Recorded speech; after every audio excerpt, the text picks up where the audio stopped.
আচ্ছা, আপনাদের রিজিক বাড়ুক আপনারা চান না? আরো জোরে জোরে বলুন, চান কিনা? মা বোনেরা চায় কিনা? রিজিক বাড়ার বড় একটা আমল হলো নামাজ পড়া। রিজিকের মালিক কে? আল্লাহ ডেকে বলছেন, ইয়া বিনা আদম, হে আদমের সন্তান, তাফাররাগ লিইবাদাতি আমলাউ সাদরাকা গিনা, তুমি তোমার সময়টাকে ইবাদতের জন্য খালি করো, আমি আল্লাহ তোমার বুকটাকে ধন দিয়ে ভরে দেব। কে বলছেন? আচ্ছা, আল্লাহ চাইলে আমাদের অভাব দূর করে ধন সম্পদ দিয়ে ভরে দিতে পারেন কি পারেন না? আমরা 5 ওয়াক্ত নামাজ জামাতের সাথে পড়ব। আপনারা রাজি আছেন? প্রশ্ন হলো, আমার কাজের কি হবে? তাফসীর ইবনে কাসিরে লেখা হয়েছে, আল্লাহর কোন বান্দা যদি নামাজের সময় হলে দোকানটা বন্ধ করে, কাজটা বন্ধ করে নামাজে চলে আসে, আল্লাহ রাব্বুল আলামিন ওই বান্দার রিজিকে কমপক্ষে 10 গুণ বরকত দান করে দেবে। আমাদের রিজিক 10 গুণ বেড়ে যাক, আমরা তা চাই কি চাই না? একটা হাদিস আপনাদেরকে লাস্ট শুনিয়েই বক্তব্য শেষ করব। খুব মনোযোগ দিন, আমার দিকে তাকান।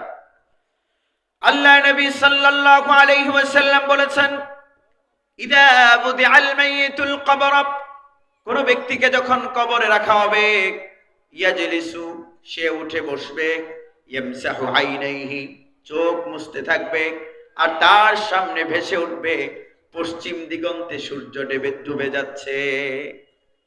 এমন সময় ফেরেশতা একজন এসে বলবে, মার রাব্বুক, তোমার রব কে? আর ওই লোকটি দেখবে সূর্য উঠছে না ডুবছে? ডুবছে। তখন সেই লোকটি, মুসলমানদের কিছু মানুষ চিৎকার করে তখন ফেরেশতাকে বলবে, দাউনি উসাল্লি, ও ফেরেশতা, মার রাব্বুক এই প্রশ্নের উত্তরটা পড়ে নাও, আমাকে আগে, এই যে সূর্য ডুবে যাচ্ছে, সূর্য ডুবে গেলে আসরের নামাজ কাজা হয়ে যাবে, আমাকে আগে নামাজটা পড়তে দাও। ফেরেশতা বলবে, আল্লাহর বান্দা, এটা দুনিয়া নয়, তোমার আর নামাজ পড়তে হবে না, এটা ছিল তোমার জন্য একটা পরীক্ষা, তুমি দুনিয়ায় নামাজি ছিলে কিনা, নামাজকে তুমি কাজের উপর প্রাধান্য দিতে কিনা, এটা পরীক্ষা করার জন্য রব্বুল আলামিন সূর্যকে তোমার সামনে ডুবন্ত অবস্থায় প্রেজেন্ট করেছেন। তুমি যে নামাজের জন্য স্থির হয়ে গেলে, এতে প্রমাণিত হয়ে গেল তুমি দুনিয়ায় নামাজি ছিলে, সুতরাং তোমাকে আর নামাজ পড়তে হবে না। তুমি যে নামাজি ছিলে সেটা প্রমাণিত হয়ে গেছে, এটা দুনিয়া নয়, নামাজের কোনো বিষয় এখানে নাই, তুমি জান্নাতের নিয়ামত ভোগ করার জন্য প্রস্তুত হয়ে যাও। তখন তাকে, এই লোকটাকে বলা হবে, বাকি 3টি প্রশ্নের উত্তর দাও। 3 প্রশ্নের উত্তর তখন তার জবান দিয়ে আল্লাহ নিজে বের করে দেবেন। এরপর আল্লাহ আবার বলবেন, সাদাকতা আবদি, আমার বান্দা তুমি সত্য বলেছ। রব্বুল আলামিন বলবেন ফেরেশতাদেরকে, ফাফরিশুহু বিল জান্নাহ, আমার এই বান্দার জন্য জান্নাতের বিছানা বিছাও, ওয়ালবিসুহু বিল জান্নাহ, জান্নাতের পোশাক পরাও, ওয়াফতাহু লাহু বাবান ইলাল জান্নাহ, আমার এই বান্দার জন্য জান্নাতের দ্বার খুলে দাও। জোরে বলুন আল্লাহু আকবার। আচ্ছা, আমাদের কবরের অবস্থা এমন হোক, আমরা চাই কিনা? চাইলে নামাজ পড়তে হবে। শুনুন, সবার কবরের অবস্থা কিন্তু এমন হবে না। কিছু মানুষ ফেরেশতাকে দেখেই বলবে, ভাই সূর্য ডুবে যাচ্ছে, একটু সময় দিন, আমি আগে দোকানটা খুলে নেই, যারা নামাজের উপর দোকানকে প্রাধান্য দিয়েছে। আচ্ছা, নামাজ বাদ দিয়ে ক্যারাম খেলে এরকম লোক তো আমাদের গাজীপুরে নাই। তারা বলবে, ভাই গেমটা রেডি, একটু দিয়ে নেই, তারপরে তুমি উত্তরটা নাও। আর যারা ফেসবুক চালায় তারা বলবে যে নোটিফিকেশনটা একটু দেখে নেই, তারপরে উত্তরটা নাও, আর ফেরেশতার সাথে সাথে ঘাট ধরে জাহান্নামে পাঠাবে। ভাইরা আমার, আমাদের কবরে আমরা নামাজের জন্য অস্থির হতে চাই কি চাই না? চাইলে নামাজকে প্রাধান্য দিতে হবে কাজের উপরে। আমি মা বোনদের উদ্দেশ্যেও বলতে চাই, নামাজকে প্রাধান্য দেয় কেমনে? আমি মেবি কোনো জুমায় বলেছি। আচ্ছা, বাইম মাছ, 1 কেজি বাইম মাছের দাম কত বলুন তো আপনারা? 700-800 টাকা। তা আমাদের মসজিদের এক মুসল্লি, সাপোজ আসরের নামাজ জামাতের সাথে পড়ে তিনি এখানে বসে গল্প করছেন, কেউ একজন তাকে চিৎকার করে বলল যে বোর্ড বাজারে 50 টাকা কেজি বাইম মাছ বিক্রি হচ্ছে, একদম জ্যান্ত, নড়ছে এরকম তাজা। আচ্ছা, 50 টাকা যদি বাইম মাছের কেজি হয়, তাহলে বাইম মাছের দাম অনেক বেড়েছে না? বেড়েছে না কমেছে? সে উঠে দিলে দৌড়, পকেটে সব টাকা, বন্ধুর কাছ থেকে আরো কিছু নিয়ে দিয়েছে দৌড়। বাইম মাছ কিনতে যাবে, 1000 টাকায় 20 কেজি বাইম মাছ কিনবে, কারণ জিনিসের দাম অনেক কম, মেইন রোডে যাবার পরে আরেকজনের সাথে দেখা, বলছে ভাই কোথায় যাও?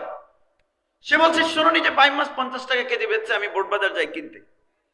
ওই লোকটা বলছে ভাই তাড়াতাড়ি যাও, দাম তো অলরেডি বেড়ে গেল 5 টাকা, দেরি করলে দাম আরো বাড়বে। আচ্ছা আপনারা বলুন তো, এমন অবস্থায় ওই লোকের দৌড়ের গতি অনেক কমবে না? সে আরো জোরে দৌড় দিয়েছে। একটু সামনে যেতেই সাইনবোর্ডের বাজারের মসজিদ থেকে আজান এসেছে, মাগরিবের আজান, আল্লাহু আকবার আল্লাহু আকবার। ওই লোকটা চাচ্ছিল কম দামে মাছ কিনবে, কিন্তু সাথে সাথে ব্যাগটা রেখে বলছে মাছের দাম বাড়লে বাড়ুক, আমি আগে জামাতের সাথে নামাজ পড়ে নিই।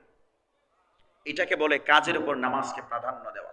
যারা এটা করতে পারবে কবরে তারা নামাজ পড়ার জন্য অস্থির হয়ে যাবে। আপনারা বলুন, আমরা কবরে ফেরেশতা যখন এসে বলবে মার রাব্বুক, তখন আমরা সূর্যকে ডুবন্ত দেখে নামাজের জন্য অস্থির হতে চাই কি চাই না? চাইলে এই মাহফিল সফল হবে যদি আমরা একটা নিয়ত করতে পারি যে আমরা যত ব্যস্ত হই নামাজের উপরে কোনো ব্যস্ততা দেখাবো না, আমরা ফজর থেকে নামাজ পড়ব। সবাই কি রাজি আছেন? শুনুন, আমি কিন্তু বক্তব্য রেখেছি আগে 20 মিনিটের মতো। আমি আজকে বক্তব্য রাখতেই চাইনি। ওই সময়টা আমাদের তৈবি সাহেবের জন্য আমরা বলেছিলাম তিনি বক্তব্য রাখবেন, তিনি আসেননি, এই কারণে টাইম পাস করার জন্য আমি এসেছিলাম। ওই সময় একটা বক্তব্য হয়ে গেছে। এখন আপনাদেরকে আমি চিন্তা করেছি যে কিছু একটা মেসেজ আপনারা যেন নিয়ে যেতে পারেন। এই জন্যে জানি না আগামী রাত পর্যন্ত আমরা বাঁচবো কিনা। আগামী রাতটা কি শবে বরাত পর্যন্ত বাঁচবেন এই নিশ্চয়তা কেউ দিতে পারেন? আমরা এই ফজর থেকে আমরা নামাজ পড়বো ইনশাআল্লাহ। এই রাজি আছেন সবাই? রিজিক বাড়বে দুনিয়ায়, 10 গুণ বরকত হবে। কবরের 3টা প্রশ্নের উত্তর আপনার জবান দিয়ে আল্লাহ বের করে দেবেন, আপনি নামাজের জন্য অস্থির হবেন। এই জন্য আমরা নারী পুরুষ সবাই এই মুহূর্ত থেকে নিয়ত করি ইনশাআল্লাহ ফজরের নামাজ জামাতের সাথে পড়বো। এখন থেকে নামাজে নিয়মিত হব। সবাই রাজি আছেন? কে কে রাজি? একটু হাত তুলে দেখান তো, হাত তুলে রাখুন, সোজা করুন, আমার সাথে জোরে বলুন ইনশাআল্লাহ। আরো জোরে ইনশাআল্লাহ। ফজর থেকে জামাতে নামাজ পড়ব। হে আল্লাহ, আমাদের সবাইকে নিয়মিত নামাজি হিসেবে কবুল করুন। একটু জোরে বলুন আমিন। আচ্ছা হাত তুলে রাখুন। আপনারা কি এই যে কথা বললেন এটা মুখে বলেছেন না মনে? মন থেকে বলেছেন? মন থেকে বললে ফজরে মুসল্লি কমার কথা না বাড়ার কথা? আচ্ছা আপনারা মনে মনে ভাবছেন যে আসবো না, হুজুর তো আর দেখবে না, কিন্তু আপনাদের ওয়াদার কথা দেখেছেন কে? শুনেছেন কে? তিনি কি দেখেন? তাহলে ইনশাআল্লাহ ফজর থেকে আমরা নামাজ পড়বই। সবাই জোরে বলুন ইনশাআল্লাহ। আল্লাহ আমাদের তৌফিক দিন। সবাই জোরে বলে আমিন।